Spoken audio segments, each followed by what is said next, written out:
The first federal call reached the Bryan County Sheriff's Office at 4:23 in the afternoon. Isabel Moreno answered from the communications desk. The caller did not ask whether Talia Freeman had a criminal record.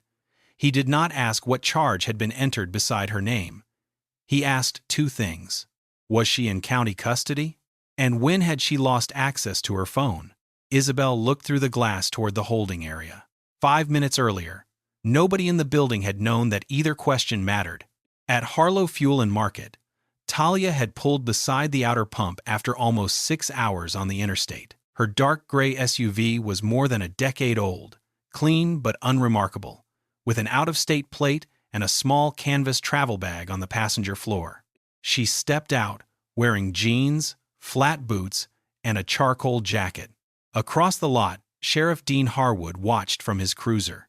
A white pickup had left the next pump moments earlier. Harwood had barely looked at its driver. Talia received more attention. He crossed the asphalt while she was replacing the fuel nozzle. His first request was ordinary enough. License. Registration. Talia handed over both. Harwood checked them beside his cruiser, then remained there after the information came back clean. His questions moved away from the vehicle. Where had she come from? Why was she driving alone? Where was she staying that night? Talia answered the first question. She declined to explain the rest. Her voice never changed. Harwood's did. Inside the market, Leonard Shaw stopped counting a register drawer and looked through the front window. He had known Harwood for years. Everyone in that part of Bryan County knew him well enough to recognize the point when a conversation stopped being a conversation.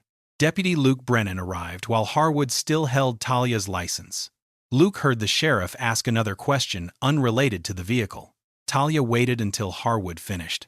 Am I free to leave, or are you detaining me? That was all. No accusation. No raised voice. No movement toward either officer. Harwood stared at her for several seconds. Then he handed the license to Luke instead of returning it. He began describing Talia as difficult. A moment later, argumentative. By the time his hand reached the cuffs on his belt, the word had changed again. Obstruction. Luke looked from Talia to the sheriff. She gave you everything you asked for. Harwood did not answer him. The cuffs closed behind Talia's back beside Pump 6. She stood straight, while Luke checked the fit. Leonard remained behind the glass. A woman near the ice machine had stopped walking.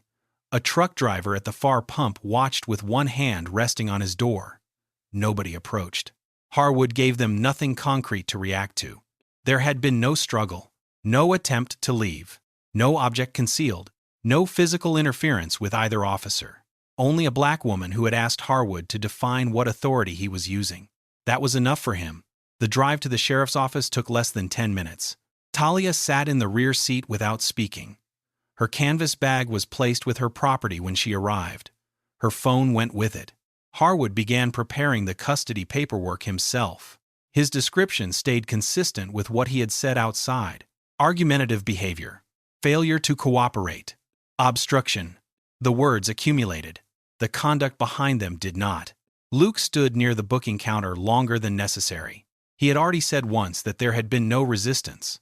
He did not say it again. Talia was seated on a metal bench along the holding room wall. A clock hung opposite her. She watched the minute hand move, not because she expected someone important to arrive. At 4:18, she had been required to confirm a scheduled operational checkpoint. The confirmation had never been sent. At 4:23, Isabel's telephone rang. She listened, wrote Talia Freeman's name on a yellow message pad, and glanced through the glass. Yes, she said. She's here. The caller asked when Talia had been taken into custody. Isabel gave the time. Then he asked when county personnel had taken control of her phone. That question made Isabel stop writing. She looked toward Harwood's office. Can I ask what this concerns? The answer came without urgency. The caller said Bryan County did not yet need to know who Talia Freeman was. They needed to establish exactly what the county had done with her. Isabel lowered her pen. Across the room, Harwood was still writing the word obstruction into his report. Isabel carried the yellow message pad into Sheriff Harwood's office. He was still typing. Federal Operations is asking about Freeman. Harwood kept his eyes on the screen. What agency? They didn't say. Then they can wait. Isabel did not move. They already know when she was taken into custody. His fingers stopped over the keyboard. For several seconds, Harwood looked through the glass toward the holding area. Talia sat beneath the wall clock, her canvas bag sealed with the rest of her property. Then he returned to the report. He did not reconsider the arrest. He strengthened the wording. Argumentative, during lawful contact. Repeatedly questioned instructions. Failed to cooperate with roadside investigation. The report grew longer, without becoming more specific. At 4:29, the desk phone rang again. This caller identified herself as Adrienne Foster and asked for the prosecutor assigned to law enforcement matters. She did not demand Talia's release. She asked whether the obstruction charge had received legal review. That difference changed the room. Assistant County Prosecutor Thomas Keller arrived from the courthouse less than half an hour later. Adrienne had told him only what he needed to know. Talia Freeman had missed a scheduled federal operational checkpoint after being placed in Bryan County custody. Keller sat across from Harwood and read the report from beginning to end. What did she do that obstructed you? Harwood leaned back. She kept challenging the stop. Keller looked down at the page again. That describes disagreement. Harwood's face tightened. She was making the contact harder than it needed to be. Keller asked Isabel for the radio traffic. A short exchange from the gas station played through the office speaker. Luke Brennan's voice came first. She gave you everything you asked for. Harwood responded with an order to prepare transport. Keller stopped the recording there. Luke stood near the booking counter. He had heard himself say what he already knew and watched Harwood ignore it. This time, Keller looked directly at him. Anything happen after that? Luke shook his head. No. One answer closed off the explanation Harwood had been building. Keller then asked whether the gas station had a witness who had seen the contact from beginning to end. Isabel called Harlow Fuel and Market. Leonard Shaw answered from behind the same register where he had watched the cuffs go on. He hesitated when Keller asked for a written statement. Harwood had worked that county for years. Leonard had seen what happened to people who became inconvenient to local authority, but he had also watched Talia leave his parking lot in handcuffs for conduct he could not identify. He agreed. Leonard wrote only what he could support. Talia had complied with the stop and had not physically interfered with either officer. He signed his name. No one had told him who she was. The exterior camera at Harlow Fuel confirmed the sequence. The radio captured Luke's objection. Leonard supplied an independent account. Harwood's own report supplied something else. It showed that every reason he had written down concerned Talia's manner, not an act that prevented police work. Keller placed the documents together. He no longer needed another witness. Only then did Adrienne Foster enter the station. She came alone carrying a slim black folder. No convoy followed her. She asked for Keller first. Harwood watched from the doorway as Adrienne glanced toward Talia, then opened the folder on the conference table. Talia Freeman is a civilian protective movement coordinator working with the Department of Defense. Harwood stared at her. Adrienne continued. Talia had been assigned to maintain route continuity during the relocation of a protected national security witness. Her scheduled checkpoint had been 4:18. When she failed to confirm, the team waited through the contingency window, then abandoned the original handoff. A secondary route had been activated. The witness reached the replacement location safely. The operation had survived. The margin had not. Harwood looked toward Talia again. So she works for the federal government. Adrienne closed the folder. That explains why her absence mattered. Keller tapped Harwood's report. It doesn't change what happened before anyone knew that. Harwood tried once more. She was confrontational. Keller had already reached the end of that argument. He declined the charge. Talia was released from the holding area. Her first question was not about Harwood. She asked whether the protected witness was secure. Adrienne confirmed it. Only then did Talia take a full breath. Across the station, Isabel handed Harwood another document. It came from the State Attorney General's office. Because he was an elected sheriff, the incident had been referred outside the normal county disciplinary chain. A formal review was opening. Harwood read the first page while Keller gathered his files. Then Keller gave him the detail that removed the last easy excuse. Leonard Shaw had signed his statement before anyone at Harlow Fuel knew Talia Freeman had any federal connection. Harwood looked down at the page again. The witness had not changed his story after learning who she was. He had simply stopped being silent. The State Review did not begin with Talia Freeman's federal assignment. It began with one word in Dean Harwood's report: obstruction. Investigators pulled the arrest narrative, Luke Brennan's radio traffic, Leonard Shaw's signed statement, and the exterior recording from Harlow Fuel and Market. Thomas Keller supplied the legal analysis explaining why he had declined the charge. Then the reviewers asked whether Harwood had used the same reasoning before. They found 3 files worth examining. A delivery driver had been detained after questioning whether a roadside inspection applied to his private vehicle. A woman had spent more than an hour at the station after refusing questions unrelated to a noise complaint. A former deputy described being pressured to support another arrest based largely on a citizen repeatedly questioning instructions. The circumstances were different. Harwood's language was not argumentative, uncooperative, challenging authority. Those descriptions told investigators what Harwood thought of the people in front of him. They did not identify what those people had prevented him from doing. The State Attorney General filed a petition seeking Harwood's removal from elected office for official misconduct. That mattered.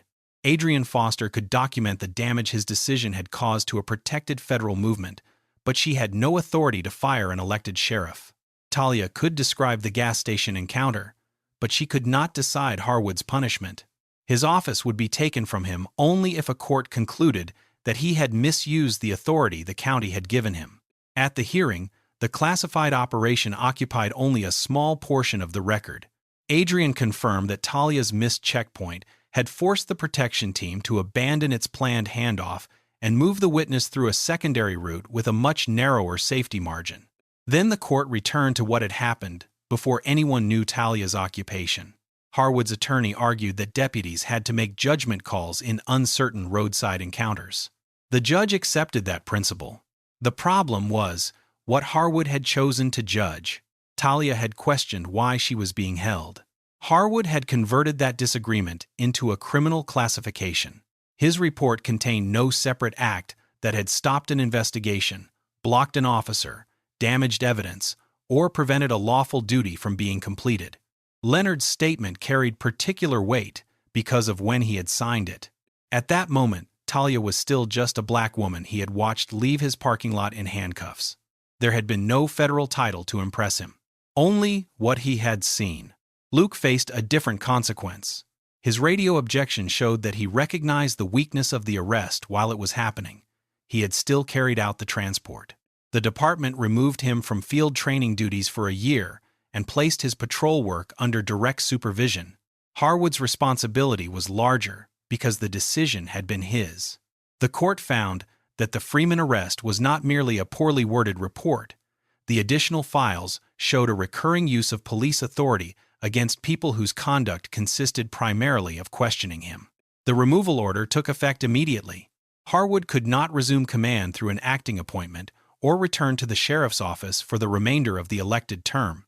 The obstruction classification attached to Talia's detention was formally rescinded. One pending case discovered during the review was dismissed after prosecutors found the same defect. Another resident received a corrected county record where Harwood's description of non-cooperation had been the only stated basis for detention. The consequences remained narrow enough to follow the evidence. They were also permanent enough to matter. Natalie Reeves was appointed to oversee the department until the next election. Her first operational change fit on one page. Tone was not conduct. Disagreement was not conduct. And an obstruction arrest now required officers to identify an actual action that materially interfered with a lawful duty. Obstruction-only arrests would receive periodic review by the county legal unit, with aggregate findings released publicly. The change did not ask officers to surrender discretion. It required them to separate what a person did from how that person made them feel. Talia did not attend Harwood's final day in office. By then, she had returned to work. The protected witness had completed the relocation without exposure, and Talia had no interest in turning the incident into a public identity. Leonard Shaw experienced the aftermath differently. For years, he had thought staying out of county disputes was a form of responsibility.